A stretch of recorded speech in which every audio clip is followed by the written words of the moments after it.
आप सभी का स्वागत है। मेरा नाम निशा और मैं मुंबई शहर की रहने वाली हूँ। मुंबई में हमारा एक आलीशान घर बना हुआ है जहाँ मैं अपने मम्मी पापा और दादी दादाजी के साथ रहती। मैं अपने माँ बाप की इकलौती औलाद हूँ, इसलिए मुझे बहुत नाजों से पाला गया है। मेरे मम्मी पापा ने बचपन से ही मेरी हर पाई और पापा का साथ देने लगी। उन दो को ऐसे देख मेरे भी खुजली शुरू हुई और ASTIR हाथों का सहारा लेते हुए मैंने अपनी खुजली शांत की, पर ऐसा करते हुए पापा ने मुझे देख लिया था। अगले दिन मौका पाके उन्होंने अपने औजार से मेरी चीखें निकाल दी और रात भर हेलो दोस्तों आज की इस रोमांचक कहानी में खुलती थी।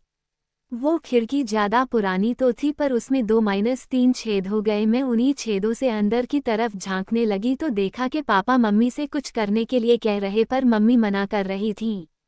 अचानक पापा ने मम्मी को कुछ ऐसा दिखाया जिससे वो मना नहीं कर पाई और पापा का साथ देने लगी।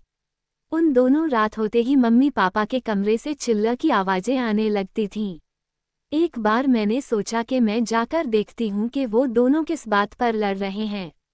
मम्मी पापा का कमरा मेरे कमरे के बगल में था और मेरे कमरे में खिड़की लगी हुई थी जो सीधा उन दोनों के कमरे में। मेरे मम्मी पापा ने बचपन से ही मेरी हर जायज़ और नाजायज़ मांग को पूरा किया है, इसलिए आप मुझे उनकी बिगड़ी हुई औलाद बोल सकते हैं। मेरी उम्र 16 साल की है, लेकिन मेरा शरीर देखकर कोई यकीन नहीं करेगा कि मैं इतनी कम उम्र की कमसिन लड़की हूँ, क्योंकि मेरा बटन बिल्कुल 25 साल की लड़की की तरह हो चुका है और इसकी वजह मैं खुद ही हूँ। मुझे लेट नाइट पार्टी करने की आदत थी और यही वजह है कि 15 साल की उम्र से ही मुझे वो सब आनंद लेने की आदत पड़ गई थी। जैसा कि मैंने आपको पहले ही बताया था कि मेरा घर बहुत आलीशान है जिसमें 5-6 कमरे हैं। एक कमरे में मेरे मम्मी पापा रहते हैं, दूसरे कमरे में मेरे दादा और दादी जी रहते हैं जिनकी उम्र अब बहुत ज़्यादा हो गई है, तो वो दोनों अपना ज़्यादातर समय अपने कमरे में ही बिताते हैं।